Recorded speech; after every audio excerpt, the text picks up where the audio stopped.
আমি অ্যাডভোকেট ছিলাম, আমি অ্যাডভোকেটই আছি, কিন্তু অচিন্ত এখনও বড় উকিল হয়নি। আজও অচিন্তকে হয়তো ওই গরু মুরগির কেস করতে হয় না, কিন্তু কিন্তু বড় ও উকিল হয়ে ওঠেনি, ওর কাছে প্রচুর কেস আছে বা সমস্ত ব্যস্ততা উপেক্ষা করে যিনি আজকে আমাদের সঙ্গে আড্ডায় রয়েছেন, তিনি আপনাদের সকলের পরিচিত এবং সকলের ভীষণ পছন্দের ঋত্বিক চক্রবর্তী। ঋত্বিকদা, welcome to Times Now. Thank you. আমি অন্তর্না। তোমাকে গত বছর আমরা আইনজীবীর ভূমিকায় দেখতে পেয়েছিলাম, ঠিক আছে? এইবারে নতুন কি চমক থাকছে সিজন 2-তে?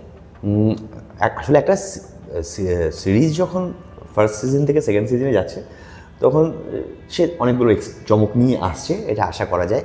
তবে আমি অ্যাডভোকেট ছিলাম, আমি অ্যাডভোকেটই আছি, সেটাতে চমক নেই। এবং আগের বার যখন সিজন 1-এ অচিন্ত একদম ভীষণ একটা মানে আত্মবিশ্বাসহীন একটা মানুষ, কিন্তু সিজনের শেষে গিয়ে খানিকটা আত্মবিশ্বাস অচিন্ত ফিরে পেয়েছে। তো অচিন্ত এখান থেকে শুরু করছে, কিন্তু অচিন্ত এখনও বড় উকিল হয়নি। আজও অচিন্তকে হয়তো ওই গরু মুরগির কেস করতে হয় না, কিন্তু কিন্তু বড় ও উকিল হয়ে ওঠেনি, ওর কাছে প্রচুর কেস আছে বা তো অচিন্ত আবার এই সিজনেও ন্যায়ের পাশেই দাঁড়াবে। টাকা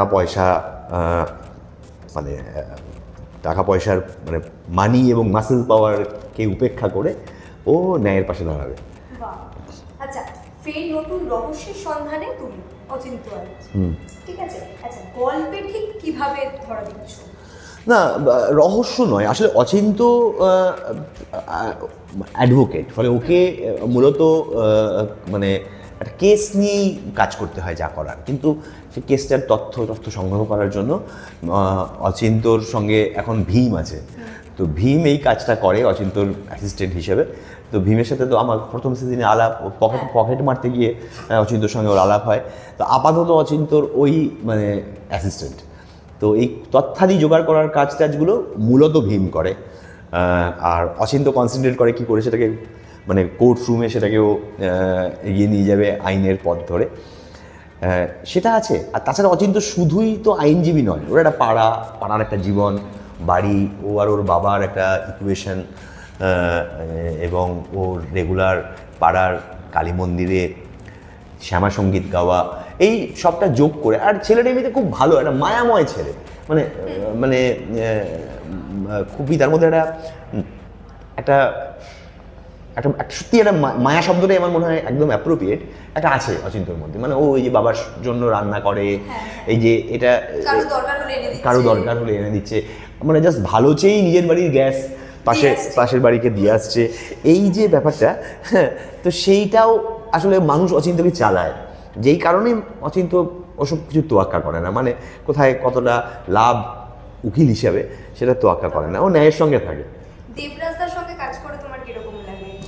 দেবরাজ খুবই ভার্সেটাইল অ্যাক্টর আমি বলবো, এবং মানে প্রচণ্ড স্পন্টেনিয়াস।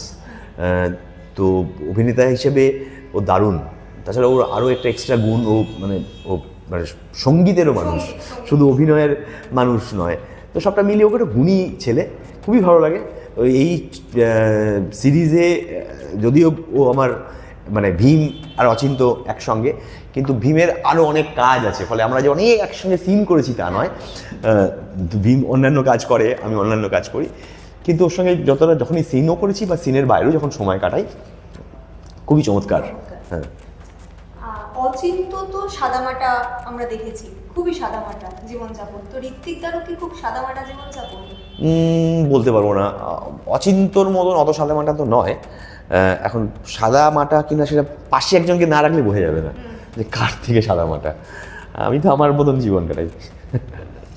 অভিনেতা অভিনেত্রীদের এখন একটা ট্রোল করা মানুষের একটা অভ্যেসে দাঁড়িয়ে গেছে, মানে সোশ্যাল মিডিয়া মানে যা খুশি লেখা যায়, যা খুশি বলা যায়, ঠিক আছে? তুমি নিজেও এখন দেখেছি আমরা যে কমেন্ট করো তাকে, মানে যেই কিছু বলুক না কেন তার নিচে তুমি তাকে, সবাইকে করতে পারি না, প্রায় 500-600 কমেন্ট হয়ে যায়, কিন্তু বেছে বেছে 2-3 জনকে করি। হ্যাঁ, তো তোমার কি মনে হয় যে মানে তার এটা যারা লিখছে বা করছে তারা ঠিক করছে জিনিসটা, মানে এই যে ট্রোল করা ব্যাপারটা, কিছু হলেই একটা ট্রোল করবে? সে ঠিক করবে কি ভুল করবে তাই নিয়ে আমার মাথা ব্যথা নেই, তাকে আমি শেখানোর জন্য আমার এই ক্ষুদ্র জীবনটা নষ্ট করব না। কিন্তু এটা আসলে যে ঠিক নয় সেটা তুমিও জানো, আমিও জানি, সেও জানে। তো এই ব্যাপারটা অনেকটা এরকমভাবে যদি দেখা যায় যে আমরা মানে সোসাইটিতে কীভাবে থাকবো সেটা কিন্তু আমরা নিজে একটা নর্ম তৈরি করি যে আমি এইভাবে সমাজে থাকবো। সেটা আমরাই তৈরি করি নিজেদেরটা, কীভাবে কী করবো, বন্ধুর সাথে কীভাবে থাকবো, কোন জায়গায় যে স্ল্যাংটুকু বলি সেটা কোথায় বলবো আর কোথায় বলবো না সেটা আমরা সবাই জানি।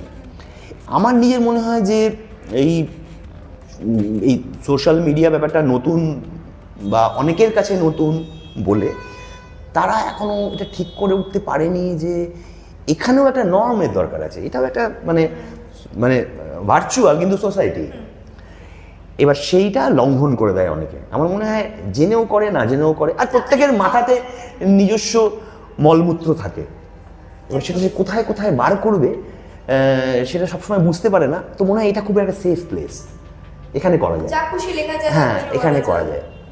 তো তাই জন্যই করে বলে আমার মনে হয়। হ্যাঁ, এখন তোমার কোথাও কি মনে হয় না যে অভিনেতা অভিনেত্রীরা অনেক বেশি মানুষের কাছে পৌঁছে গেছে, ফলে যা খুশি বলা যেতে পারছে? না, যা খুশি চিরকালই বলা যেত। দেখো ওই চায়ের দোকানে বসে শ্যামাপদ কি বলছে সেটা এখন যে মানে অ্যাম্পলিফাইড হয়ে যাচ্ছে বলে আমি শুনতে পাচ্ছি, নইলে শ্যামাপদরা চিরকালই বলে এসেছে, সবসময় কানে পৌঁছতো না। তো এখন কানে পৌঁছায়, কিন্তু পৌঁছানো মানেই যে কান দিয়ে ঢুকে মরমে প্রবেশ করাতে হবে তাও না। তাও আমি মাঝে মাঝে কমেন্ট করি। তার কারণ কি বলতো? তার কারণ হচ্ছে আমি মনে করি যে মানুষটা আসলে ছদ্মবেশে ফেসবুকে নেই, মানে কোনো আইটি সেল টাইপের নয়, এমনি একটা নর্মাল লোক, তার একটা নর্মাল জীবন আছে, কিন্তু লিখতে গেলেই যে গালাগাল দিয়ে দেয়। আমি তাকে কমেন্ট করি যে তার উপরে একটা স্পটলাইট ফেলার জন্য। তার মনে হচ্ছে যে আসলে এখানে তাকে কেউ চিনতে পারছে না, কিন্তু তাকে তো চেনে মানুষ, সোশ্যালি চেনে। তার সন্তান থাকতে পারে, সন্তানের বন্ধু বান্ধব থাকতে পারে, তার অফিস কলিগ থাকতে পারে, তার পাড়া প্রতিবেশী, পাড়ার মুদির দোকান, বাড়িওয়ালা, ভাড়াটে, নানাবিধ লোক থাকতে পারে। আমি কমেন্ট করে তার উপর একটা স্পটলাইট ফেলি, যাতে তাকে তার আশেপাশের মানুষজন আরও গভীরভাবে চিনতে পারে, এবং সেও খানিকটা বুঝতে পারে যে এইসব করার আগে 7-5 ভাবা দরকার। এটাই আমার একটা ছোট্ট মানে টাইম পাস। সেটা মৃগয়াতে তোমার অসাধারণ অভিনয়, সেটা দেখেও মানুষ ট্রোল করে লিখেছিল যে মাথায় চুল থাকলে পুরো ঋত্বিক রোশন লাগতো। কি বলবো, কিছু বলার নেই। আমি ঋত্বিক রোশন হওয়ার জন্য জন্মাইনি, তো আমি ওকে কি বোঝাবো বলো? তুমি তো এরকমও বলেছো যে ঋত্বিক রোশনের 6টা আঙুল 5টা আঙুলের জায়গায়। না, সেটা ওকে রিপ্লাই দিয়েছি ওর মতন করে। আর আসলে সোশ্যাল মিডিয়াতে যখন আমি কোনো লোককে রিপ্লাই দিচ্ছি, আসলে কিন্তু ওই লোকটাকে দিচ্ছি না, আমি আবার একটা পাবলিক স্টেটমেন্ট করছি। আমি সেটা জানি, ও জানে কি সেটাই আমি জানি, আমি ওর আবার একটা পাবলিক স্টেটমেন্টই করছি, ওকে দিচ্ছি না রিপ্লাই। তো আচ্ছা, এই বয়সেও তুমি এতটা ফিট, তোমার এই ফিটনেসের অংশ? না, আমি আমার থেকে অক্ষয় কুমার অনেক বেশি ফিট। তুমি অনেক না, ওইটুকু ফিটনেস তো থাকতে হয়। গন্ধবাদন থেকে ফেরত এসছে, মানে কিছু ওষুধ খেয়েছি। কাজের পরিসর যেভাবে কমছে, তাতে কি ইন্ডাস্ট্রিতে টিকে থাকা খুব কঠিন হয়ে দাঁড়াচ্ছে? আমাদের একটা রিজিওনাল ইন্ডাস্ট্রি, ফলে আমাদের কাজের তো একটা তো জায়গা ছিলই, আর পরিসরটা একটু কমেছে, তো কঠিন, এটা সবার জন্যই কঠিন। হয়তো টিকে থাকা মুশকিল, কথাটা হয়তো অনেক বড় বা হার্শ, কিন্তু কঠিন। কাজের পরিসর কমে যাওয়াতে সবার জন্যই কঠিন আর কি বলছি, সার্বিকভাবে ব্যাপারটা কঠিন। আচ্ছা, এই যে বাংলায় পরিযায়ী শ্রমিকদের উপর একটা অত্যাচার হচ্ছে এবং বাংলাদেশি তকমা দিয়ে দেওয়া হচ্ছে, মানে বাংলার বাইরে বলো? বাংলার বাইরে। বাংলা বললে বাংলাদেশি তকমা, বাংলা বললেই বাংলাদেশি তকমা দিয়ে দেওয়ার ব্যাপারটা একটা খুবই অতি সরলীকৃত ব্যাপার বলে মনে হচ্ছে। বাংলাদেশি অনুপ্রবেশকারী আমাদের দেশে আছে, সে ব্যাপারে সিরিয়াসলি ভাবা উচিত। কিন্তু তার মানে এই নয় যে বাংলা শুনেই বুঝতে পারা যাবে, তার জন্য আলাদা ডকুমেন্টসের ব্যাপার আছে, এটা বুঝতে হবে। শুধু বাংলা দিয়ে বোঝাটা একটা অতি সরলীকৃত আমার মনে হয়। এটা তো গত কয়েক মাসে আরো অনেক বেশি বেড়েছে। হ্যাঁ, বেড়েছে। হ্যাঁ, তো মানে সেটা নিয়ে এটা তো খুবই গভীর চিন্তার বিষয়, মানে কিন্তু এটা নিয়ে যারা বললে কাজ হবে তাদের আরও বেশি করে বলতে হবে, এবং এটা একটা গভীর চিন্তার বিষয় যে সত্যি শুধু ভাষা শুনে বুঝে ওঠা সম্ভব নয়। যে কে বাংলাদেশি, কিন্তু বাংলাদেশি অনুপ্রবেশকারী আমাদের দেশে আছে। মানে বোধহয় সেন্ট্রাল গভর্নমেন্টের সংখ্যাটাও বলা আছে কোনো জায়গায়। তো সেটা নিয়ে কাজ করা উচিত। ভাষা শুনে বোঝা যাবে না, ভাষাটা তো একই, ভাষা শুনে বোঝা যাবে না। তুমি কি করতে সবথেকে বেশি ভালোবাসো অভিনয় ছাড়া? কি করতে ভালোবাসি? আমি বেড়াতে যেতে ভালোবাসি সবচেয়ে বেশি, অভিনয় ছাড়া। আর তাছাড়া রান্না করা? না, খাওয়া দাওয়া করতে ভালোবাসি, যত না বেশি রান্না করতে ভালোবাসি। আর রান্না আমি করতে ভালোবাসতাম এক সময়, কিন্তু এই কোভিডের সময় আমরা এত রান্না আমি জীবনে করেছি, আমার রান্না করার যত রোম্যান্টিসিজম ছিল সব চলে গেছে। তা আমি আর রান্না এমনিতে করতে চাই না, বিপদে না পড়লে, কিন্তু আমি রান্না করতে পারি সবই, এই আর কি। বাঙালি রেস্তোরাঁয় বসে রয়েছি তো, বাংলা যদি খাবার বলা হয় তোমার সব থেকে পছন্দের কি? বাংলা খাবার মানে ধরো এই যে যেমন ধরো এখন যে রেস্তোরাঁয় বসে রয়েছে, এখানে যেমন ভাত, মুগের ডাল, আলু ভাজা, তো সেরকম তোমার পছন্দের কি? দেখো, আমি মানে বাংলা খাবার খুবই পছন্দ করি, এবং আমি তোমাকে আজকের মেনুটা বলতে পারি।